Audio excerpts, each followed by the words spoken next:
오늘 또 금요일 우리 YBS를 통해서 여러분들이 같이 함께 말씀 공부하는 시간, 저와 개인에게 중요한 또 말씀의 응답들을 확인하는 그런 시간들이 되기를 바랍니다. 제가 오늘 서론적으로는 항상 제가 드리는 말씀이죠. 늘 묵상이라는 거 굉장히 중요한 영적인 삶에 있어서 굉장히 중요한 부분입니다. 그래서 말씀을 여러분 듣고 또 설교를 듣고 훈련에 참여할 때 묵상이라는 것들을 여러분들이 꼭 여러분들의 삶에 적용을 해보시기 바랍니다. 처음에는 이게 어떻게 하는 거지? 이렇게 할 수 있어요. 그래서 YBS는 특히 성경 공부를 하는 시간이기 때문에 그냥 성경을 알고 넘어가는 시간, 이런 이야기였구나, 그냥 그렇게 이런 말씀이 기록돼 있었네, 이렇게 넘어가지 마시고 묵상에 조금 여러분들에게 도움을 드리기 위해서 조금 더 자세하게 성경을 전체 흐름 속에서 이해할 수 있도록 여러분들에게 돕는 역할을 하는 게 YBS예요. 막 설교 들으면서 막 은혜가 된다 이거를 넘어서서 여러분들이 말씀을 스스로 좀 적용하고 묵상할 수 있는 그런 어떤 거리를 드리는 거기 때문에 여러분들이 묵상이라는 것들을 여러분들이 꼭 이렇게 여러분들 개인적으로 해보시길 바랍니다.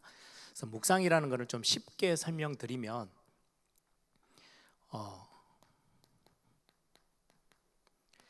한 단어, 그 한 말, 아니면 한 구절, 아니면 전체 흐름 속에서의 어떤 큰 주제, 이런 거에 여러분들이 머물러 보는 거예요. 머무르려면 가장 먼저 해야 되는 게 멈출 수 있어야 돼요.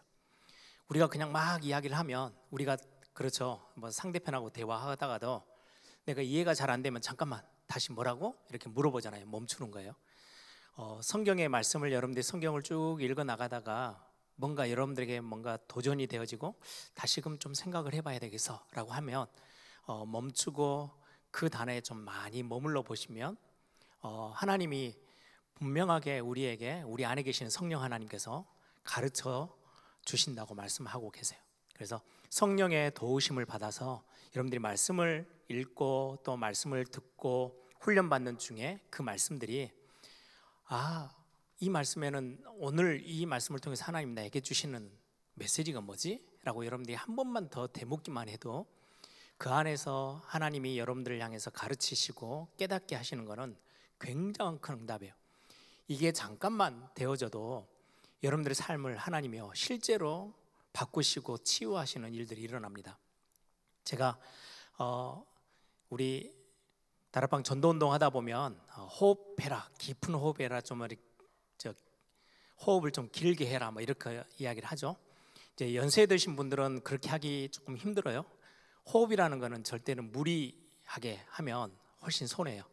예전에 참 재밌는 게, 저하고 같이 박성수 목사님이 한번 대전에서 전도 전문훈련 이렇게 해가지고 할 때 저녁마다 이제 호흡하는 거 길게 하는 거를 이렇게 강의 시간이 있었어요. 그래서 그때 이제 가르치는 법은 호흡을 최대한 들으시고 천천히 들으시고 많이 들으셔서 멈춰라.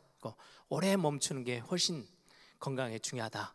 그리고는 천천히 내뱉어라 이렇게 했더니 박성수 목사님이 호흡을 멈추라 그런다고 거의 1분 30초, 뭐 2분씩 멈춘 거예요. 꼭 참고 있다가 이제 천천히 또 내뱉고, 그러다가 전도 전문 합숙하다가 대상포진이 와가지고 얼마나 쌩 고생을 했는지 몰라요. 호흡은 내가 이렇게 하는 게 호흡은 자연스러워야지 부담되어지게 하면 훨씬 손해요. 그래서 여러분들이 할 수 있는 것까지만 하시면 돼요. 그래서 젊은 사람들은 좀 멈춰서 있는 거 괜찮아요. 저도 호흡을 해야 되겠다라고 하면 한 10초, 짧게는 5초, 한 10초 정도는 잠깐 멈췄다가 천천히 내뱉어요.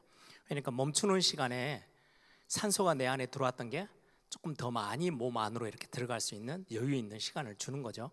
호흡도 마찬가지인 것처럼 우리가 뭔가를 공부하는 학생이 조금 더 집중력을 높일 때는 이게 굉장히 필요해요. 막 읽고 지나가는 게 아니고 읽으면서 잠깐 멈춰서 이 의미가 뭐지? 한 번만 이렇게 조금 되물어도 굉장히 오래 남고 굉장히 유익한 부분들을 경험할 수 있어요. 말씀도 마찬가지죠. 그리고는 또 하나 단어는 되새김하는 거예요. 되새기면 하는 거는 쉽게 말하면 반복하는 거죠. 한 번 더 물어보고 또 한 번. 되새김질하는 거는 계속해서 다시 끄집어내서 또 끄집어내서 같은 날 해도 되지만, 여러분들이 주일날 강단 메시지 받은 거를 쭉 그냥 이렇게 읽고 막 일을 하다가 금요일 YBS 오시면 주일 강단에서 요약한 걸 한 5분짜리를 틀어줘요. 아, 그래, 이런 말씀이 있었지. 그게 반복하는 거예요. 그래서 여러분들에게 이 되새김 하는 것처럼, 그래서 그냥 쉽게 이해되도록 제가 렘넌트들한테 그런 설명을 해요. 큰 황소, 소가 풀을 뜯어 먹어요. 뭐 풀이 뭐 대단하지 않잖아요. 그런데 풀만 뜯어 먹고 사는 황소가, 소가 몸무게가 700kg마다 1톤까지 나가요. 어떻게 그 어마어마한 영양분들을 자기 안에서 만들어내요? 되새김질 때문에 그래요. 그냥 우리는 씹어서 그냥 다 소화시켜 버리는데, 넣어놨던 거를 위에서 다시 끄집어내서 또 씹고 하루 종일 몸 안에서 완전 분해되도록, 그래서 모든 영양분을 다 자기 걸로 만들도록 그렇게 하는 습성이 있다 보니까 소가 커지면은요 엄청나게 몸무게를 불려요. 그런 것처럼 여러분들이 말씀 듣고 그냥 지나가 버리면 또 뭐 다음 주 메시지 들으니까요 큰 문제 안 되는데, 여러분들이 한 번만 두 번만 여러분이 좀 반복해서 생각하고 그 말씀에 좀 머물러 있는 시간들을 갖는다면 영적인 영향력은 굉장한 큰 축복으로 여러분들이 확인하게 될 겁니다. 또 다른 단어로는요, 음미하는 거예요. 맛을 본다라는 의미죠. 맛을 본다라는 거는 좀 천천히. 우리 한국 사람들 항상 제가 말씀드리죠. 커피 그냥 훅 시켜가지고 후 불어가지고 그냥 원샷 하듯이 꿀꺽꿀꺽 마셔요. 그건 맛을 음미하는 게 아니고 그냥 먹는 거예요. 맛을 음미한다는 거는 천천히 먹어보고, 어떤 커피를 진짜 좋아하시는 분들 보니까 뜨거울 때마다고 약간 식었을 때하고 좀 많이 식었을 때 맛이 좀 다 다르대요. 저는 몰라요. 그냥 저는 좀 음미하는 쪽보다는 제가 조금 각성제처럼 커피를 먹어야 정신을 좀 차리기 때문에 커피를 꿀꺽꿀꺽 마시는 부분이지, 저는 막 맛을 음미하면서 야 이거 대단, 이런 성격은 또 아니에요. 근데 맛을 음미하다는 거는 조금 여러분들이 좀 풍성한 뭔가를 다른 사람들이 모르는 거를 더 이렇게 챙겨 나가는 그런 습성을 말하는 거죠. 묵상할 때 이런 단어들은 여러분들이 좀 묵상이라는 단어가 좀 이해되도록 돕기 위해서 쓰는 단어들입니다.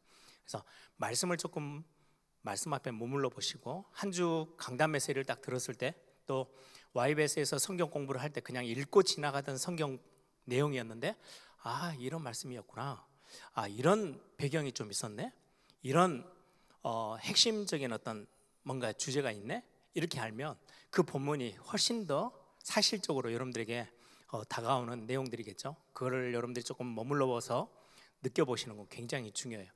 묵상 훈련을 하다 보면 삶에 또 다른 변화가 와요. 저에게 있어서 묵상하는 게 제가 이제 대학생 때부터 하기 시작했는데, 저에게 참 많은 유익이 뭐냐니까요. 사물에 그냥 지나치던 사건들, 제가 이제 부교육자로 있을 때, 전도사 때부터 부목사로 이렇게 있을 때, 그냥 앞에 서 있는 지도하는 목사님들, 또 많은 사건들, 교회 안에서 일어나는 일들이 그냥 지나가고 끝나는 게 아니고요. 아 저런 거? 아 나는 그러면 내가 나중에 담임 목사가 되면 아 저걸 어떻게 활용하지? 아 저걸 어떻게 내가 응용하면 좋지?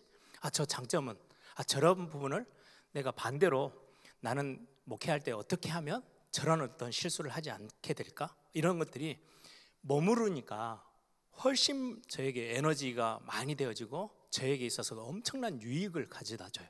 똑같은 일을 경험했는데 나중에 한 5년 지나고 나서 똑같은 일을 경험했던 사람하고 같이 대화하는데요, 그 친구는 그때 그 사건이 아무 영향을 주지 않았더라고요.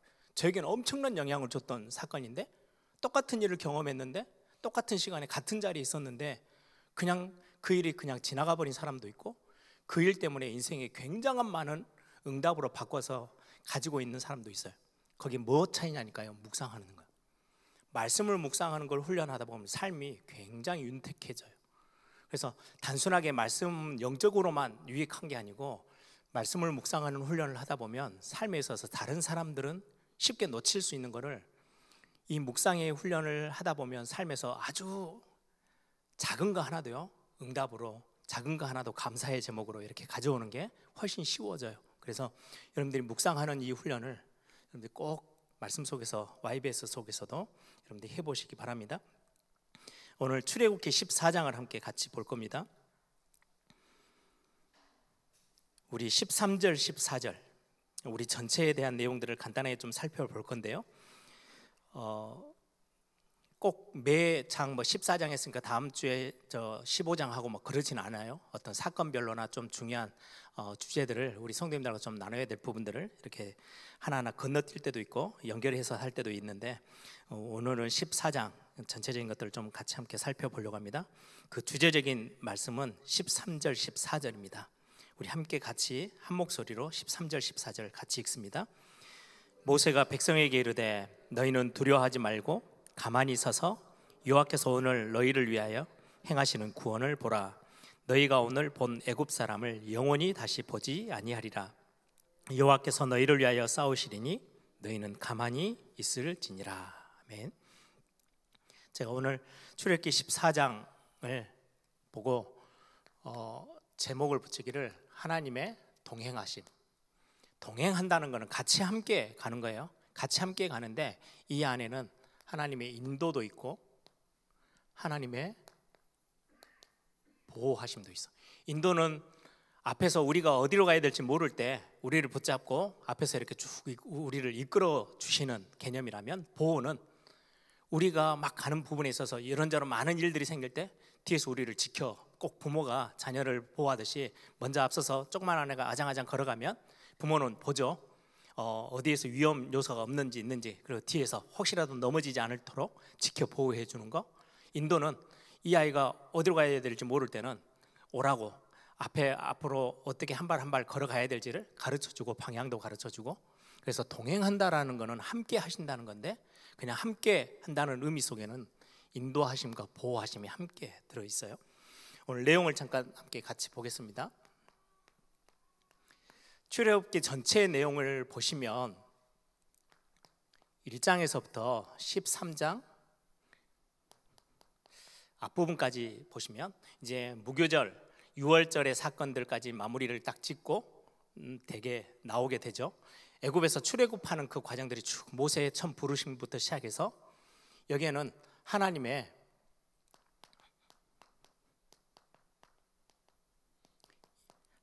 백성을 향해서 자기 백성들에게 찾아오시는 여호와 하나님에 대한 모습이에요.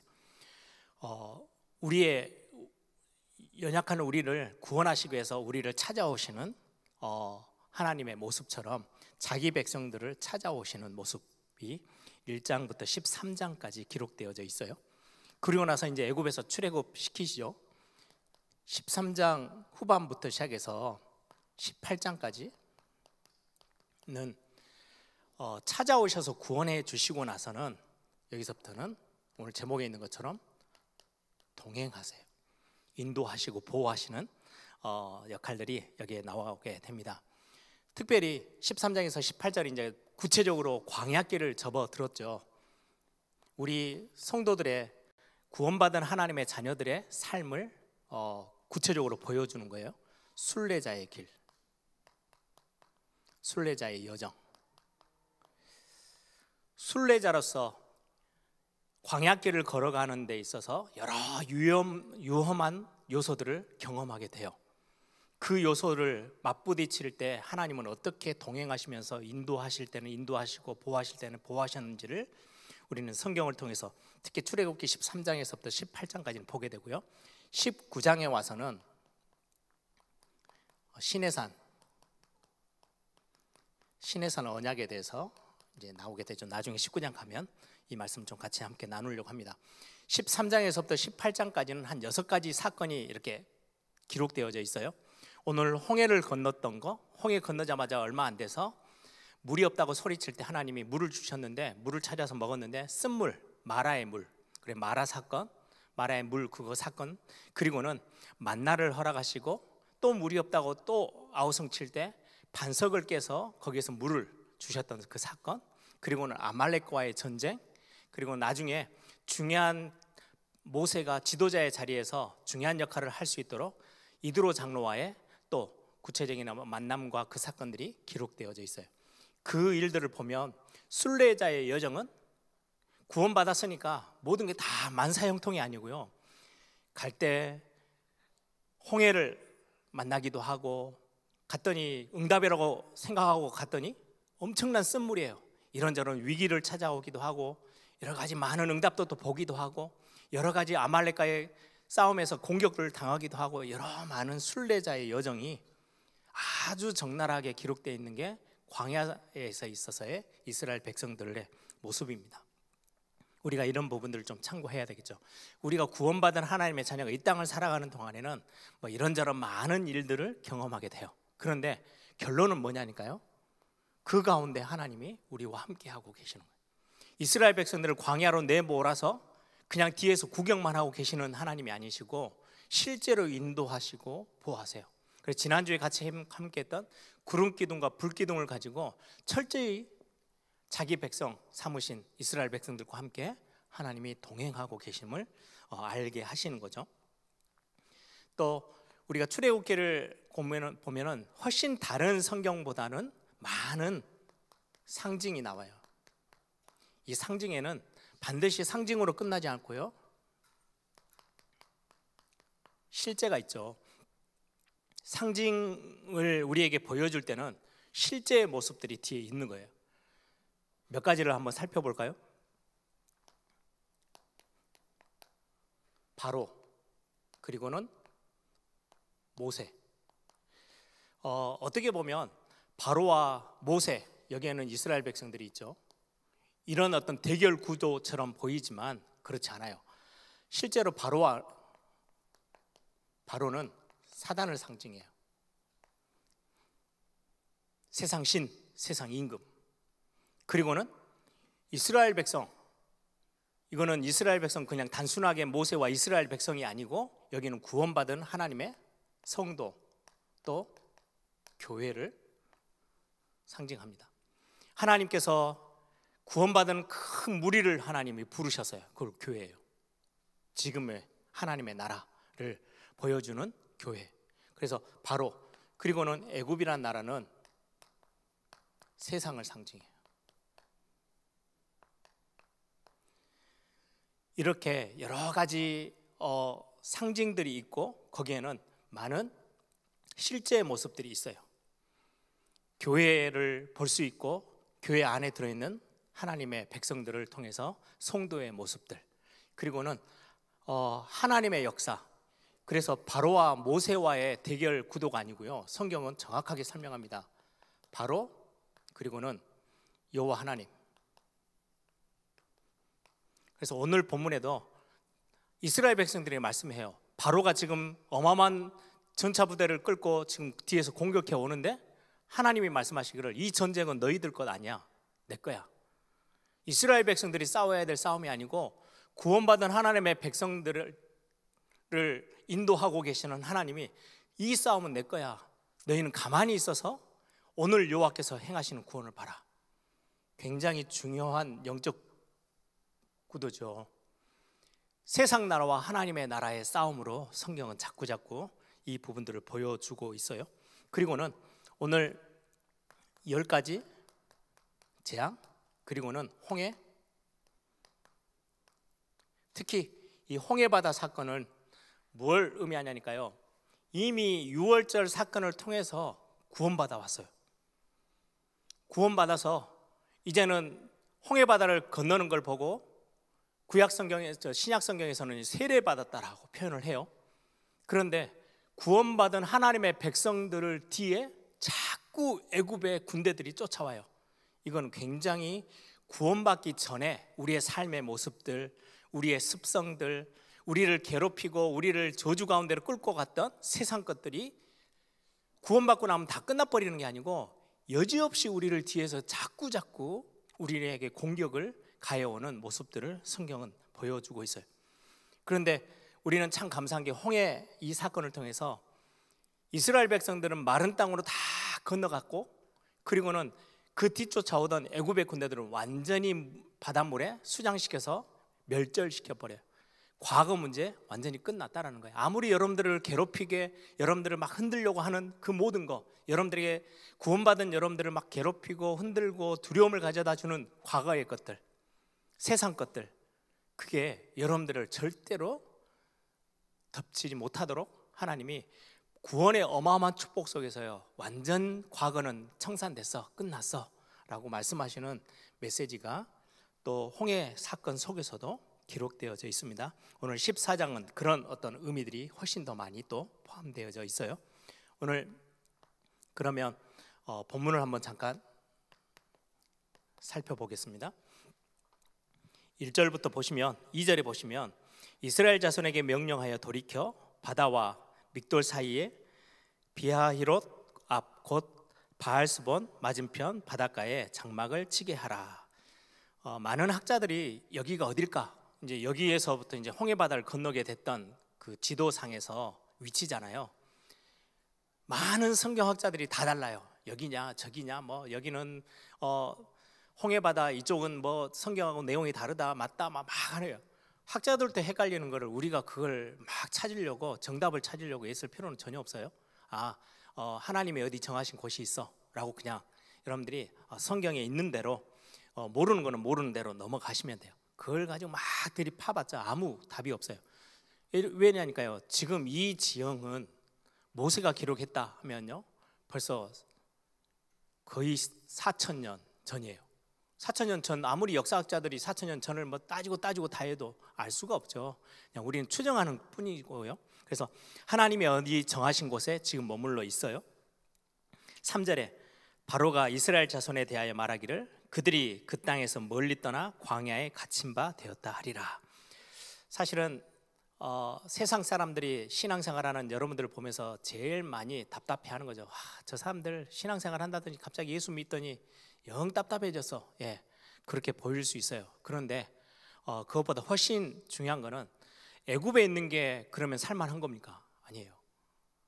지금 이들은 뭔가 이렇게 답답한 것처럼 보이고, 세상 사람들의 시각에는, 바로의 시각에는 뭐 아무것도 없는, 그래서 어떤 학자는 그렇게 표현했더라고요.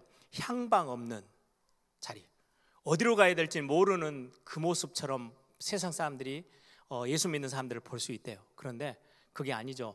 이미 이제 과거였던 멸망의 자리여서 완전히 빠져나와서 지금 이제는 미래를 향해서 가고 있는 시간표 속에 서 있는 게 우리 성도들의 모습이고, 세상 사람들이 볼 때는 교회를 보고 성도를 보면 너무 답답하게 생각해요. 저 그 좋은 것들 다 놔두고 왜 저 구석으로 들어가가지고 어찌할 바를 모르고 저렇게 있지? 예. 자기들은 지금 멸망의 자리에 있는지를 전혀 알지 못하기 때문에 하는 이야기들이죠. 4절에 내가 바로의 마음을 완악하게 한즉, 지난번에 설명드렸죠. 이거는 하나님이 마음을 이렇게 막 들튼 게 아니고요, 바로가 먹었던 그 마음을 그대로 하나님이 그냥 놔두시는 거예요. 바로가 그들의 뒤를 따르리니 내가 그와 그의 온 군대로 말미암아 영광을 얻어 애굽 사람들이 나를 여호와인 줄 알게 하리라. 여기에 굉장히 중요한 부분이 있어요. 바로와 하나님과의 대결 구도에서 왜 하나님은 이런 많은 사건들을 계속해서 지금 이스라엘 백성들에게 허락하고 계십니까? 딱 두 개예요. 세상 사람들이 볼 때 하나님이 누구신지를 정확하게 보여주기 위해서. 오늘 또 나오죠. 애굽 사람들이 나를 여호와인 줄을 알게 하기 위해서, 하나님의 영광을 드러내서 진짜 하나님이 어떤 분인지를 알게 하기 위해서. 또 하나는요, 제일 마지막 부분에 있어요. 30절 31절 한번 보시면, 31절로 한번 보세요. 이스라엘이 여호와께서 애굽 사람들에게 행하신 그 큰 능력을 보았으므로 백성이 여호와를 경외하며 여호와와 그의 종 모세를 믿었더라. 구원받은 하나님의 백성들이 하나님이 진짜로 자기를 구원하신 하나님이 누군지를 구체적으로 이제 하나씩 이 순례자의 여정을 통해서 경험하는 거예요. 기적처럼 보이지만 하나님은 그냥 단순하게 기적을 행하신 게 아니고요, 세상 사람들 앞에 하나님이 어떤 분인지, 그리고 하나님의 자녀들 교회 앞에 진정으로 교회를 인도하고 함께 하시는 하나님이 어떤 분인지를 모든 사건 속에서 하나님이 자기를 드러내 보이고 계세요. 그래서 오늘 4절에도 애굽 사람들이 나를 여호와인 줄 알게 하리라. 여러분들이 정말로 말씀 붙잡고 하루하루 살아가는 그 시간 속에 하나님은 반드시 여러분들에게 응답을 주세요. 여러분들을 증인으로 삼으세요. 어떤 증인이요? 하나님이 살아계심을 여러분들 통해서 보여주시는 거예요. 세상 사람들이 보고 알게 돼요. 저는 가끔 그런 기도를 해요. 하나님, 이 일을 통해서, 우리 성도님들 위해서 기도할 때도 하나님, 이 일을 통해서, 이 사건을 통해서 세상 사람들이 하나님이 어떤 분인지를 알도록 하나님 이 사건을 활용해 주십시오. 하나님이 이 성도의 이 시간 속에 하나님이 살아 역사하심을 경험하게 하시고 밖에서 불신자들도 보고 알 수 있도록 하나님의 응답을 달라고. 이게 나도 알지만 우리 교회도 알지만 세상 사람들이 우리 교회를 보고 아, 하나님이 진짜 살아계시네, 이걸 보게끔 하는 게 하나님은 우리의 삶에, 우리 순례자의 여정 가운데 행하시는 굉장히 중요한 모습들이죠. 그리고는 7절에 보시면요, 이제 6절 7절에 바로가 곧 그의 병거를 갖추고 그의 백성을 데리고 갈새 선발된 병거 600대. 선발됐다는 말은요, 원어의 의미로는 가장 좋은 병거, 똑같은 의미죠. 그냥 옛날 다 구닥다리 마차들, 병거들 이렇게 가지고 싸우러 나가지는 않을 거 아니에요. 가장 좋은 거, 가장 힘있게 뛸 수 있는 것들, 다 그 병거들을 가지고 지금 이스라엘 백성들을 공격해 뒤따라 갑니다. 8절에 보니까 여호와께서 애굽 왕 바로의 마음을 완악하게 하셨으므로 그가 이스라엘 자손 뒤를 따르니 이스라엘 자손이 담대히 나갔습니다. 여기에 보면 여러분들이 이제 이 한글로는 좀 이해하기가 힘든데 여기 주가 달려 있죠. 1번 이렇게 조그마한 글씨로. 저 밑에 보시면 히브리어로는 높은 손으로. 높은 손으로라는 말은요, 손을 높이 들고 아주 의기양양하게요. 이스라엘 백성들 지금 뒤에서 애굽 군대들이 쫓아오는지도 모르고, 야, 우리 지금 이제 완전 애굽에서 10가지 기적 보고 우리 지금 애굽 사람들은 첫째 아들 짐승, 첫째 짐승들 다 죽어나가는 모습 보면서 아주 당당하게, 야, 우리는 살아남았네, 야, 우리 대단해, 자기들의 어떤 자신감으로 의기양양해서 손 들고 막 환호성을 지르면서 당당하게 지금 굉장히 의기양양하게 지금 애굽을 빠져나오고 있는 중이에요. 근데 뒤에서는 지금 누가 따라오고 있어요? 애굽 군대들이 지금 따라오고 있다라고 성경 지금 그렇게 표현하고 있는 겁니다. 지금 이스라엘 자손이 담대히 나갔습니다. 여기는요, 하나님을 믿음으로 막 믿음이 막 굳건했다 이 이야기 아니에요.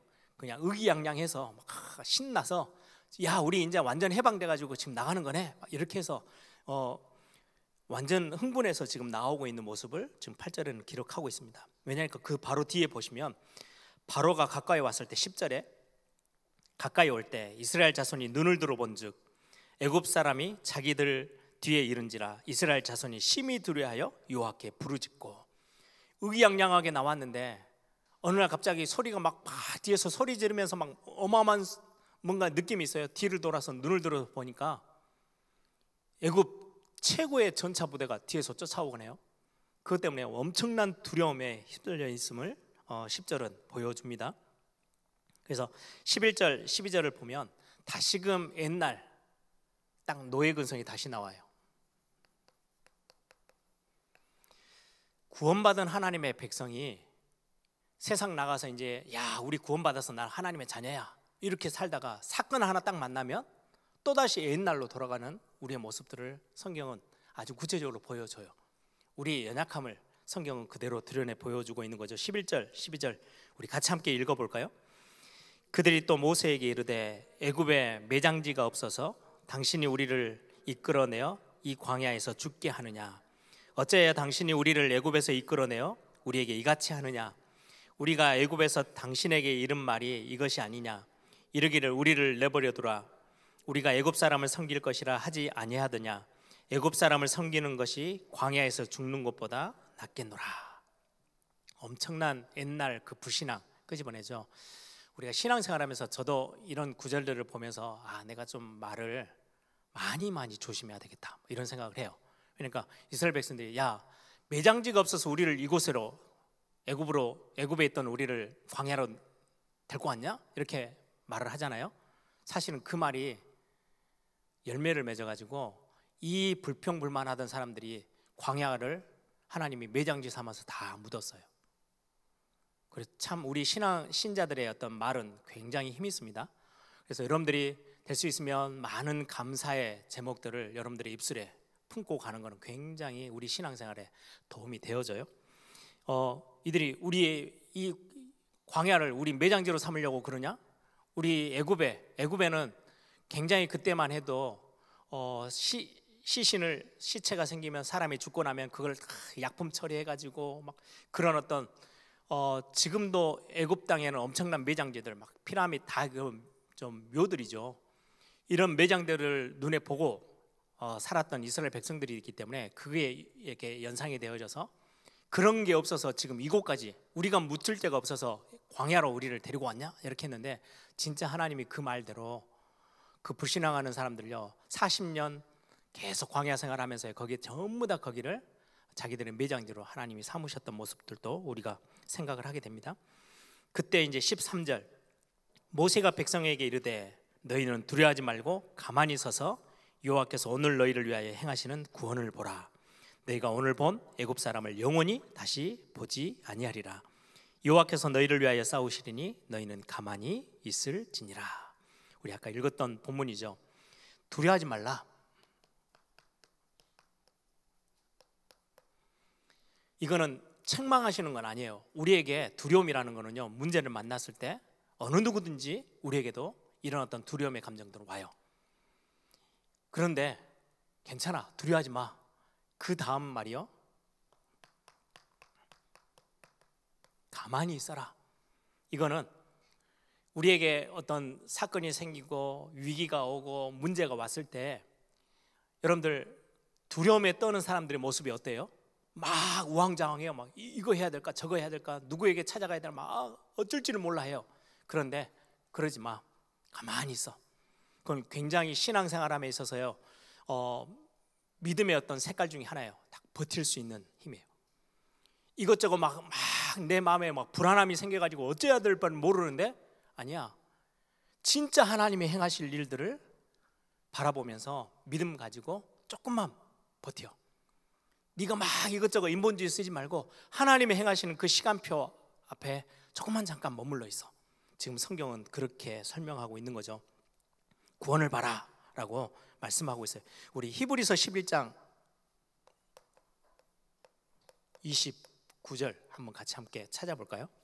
성경은 이 사건을 두고 뭐라고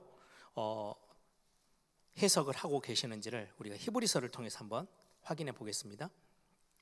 히브리서 11장 29절 우리 찾으셨으면 같이 함께 읽겠습니다. 믿음으로 그들은 홍해를 육지같이 건넜으나 애굽 사람들은 이것을 시험하다가 빠져 죽었으며. 여기 보면 믿음으로, 믿음장이죠. 믿음으로 그들은 홍해를 육지같이 건넜으나. 이스라엘 백성들의 모습을 보고 성경은 뭐라고 칭찬하고 있냐니까요. 그들은 믿음으로 홍해를 건넜어. 우리 신자들의 모습을 하나님은 어떻게 이렇게 각색을 하시냐니까요. 홍해 바다를 가르시는 거 하나님이 하셨어요. 이스라엘 백성들은요 벌벌벌 떨다가 하나님이 홍해 바다를 갈라서 마른 밤새 동풍을 벌여 뜨거운 바람을 막 불게 하셔가지고 바닥을 다 마른 땅으로 만들어 놓으셨어요. 그거 그냥 건너가기만 했거든요. 그런데 성경에 뭐라고 이스라엘 백성들의 삶을 표현하냐니까요. 믿음으로 홍해 바다를 건너갔대요. 역사는 하나님이 다 해놓으셨고 거기에 조그만한 우리의 어떤 믿음 앞에서 행동했던 그 모습을 보고요 하나님이 야, 너 진짜 믿음 좋네? 이렇게 인정해 주시는 거예요. 딱 어린아이들 키우시다 보면 애들이 아무것도 할 줄 몰라요. 그런데 이거 조그만한 거 이렇게 물건 하나 이렇게 갖고 오잖아요. 그럼 막 뒤에서 박수 쳐주고 야 진짜 잘했어 너무 잘했어 막 이렇게 칭찬해 주잖아요. 딱 하나님이 지금 이스라엘 백성들을 그렇게 인도하고 계세요. 하나님이 우리에게 완벽한 걸 요구하시는 게 아니에요. 이스라엘 백성들은 막 벌벌벌 떨다가 하나님이 길 다 열어놓으니까 그 길을 그냥 건너갔을 뿐인데 성경은 딱 그거를 결론지어서 이스라엘 백성들이 다 한 것처럼 믿음으로 그의 이스라엘 백성들은 홍해를 건너왔어. 이들은 어마어마한 믿음을 가지고 있었어. 우리가 지금 출애굽기 내용도 알고 있고 히브리서 내용도 같이 읽고 있잖아요. 근데 우리는 보면 대단한 믿음의 지금 모습이 아니에요. 하나님이 모든 일 10가지 재앙도 하나님이 행하셨고, 홍해바다 앞에서 벌벌 떨고 있는 이스라엘 백성들 앞에 너희는 두려워하지 말고 가만히 서 있어라. 이 전쟁은 하나님의 것이야. 그래서 너희들은 구경만 해. 조금만 버텨. 이 조금 버티고 기다렸던 그 모습을 신약 성경에 와서는요, 이스라엘 백성들이 야, 믿음으로 홍해를 건넜어, 이렇게 칭찬하시는 거예요. 저와 여러분의 신앙생활을 하나님이요, 뭔가 완벽한 신앙생활을 하나님은 바라고 요구하고 계시는 게 아니에요. 조금만 놓치면 막 책망질하고 손가락질 하시는 게 아니고요, 아주 작은 거, 두려움 가운데 있지만 하나님을 기다리며 조금 버텼던 그거 하나에 하나님은 어마어마한 믿음으로 이들은 홍해를 건넜어 라고 평가하고 계심을 우리는 보게 되죠. 그래서 우리 신앙생활은 참 재미있고 감사한 거예요. 진짜 하나님의 은혜라는 거는 이런 부분들에서 좀 나오죠. 오늘 16절 한번 같이 볼까요? 지팡이를 들고 손을 바다 위로 내밀어 그것이 갈라지게 하라. 이스라엘 자손이 바다 가운데 마른 땅으로 행하리라. 21절 보시면 이 사건이 어떻게 일어난지 설명하고 있어요. 모세가 바다 위로 손을 내밀매 여호와께서 큰 동풍이 밤새도록 바닷물을 물러가게 하시니 물이 갈라져 바다 마른 땅이 된지라. 바다가 마른 땅이 됐대요.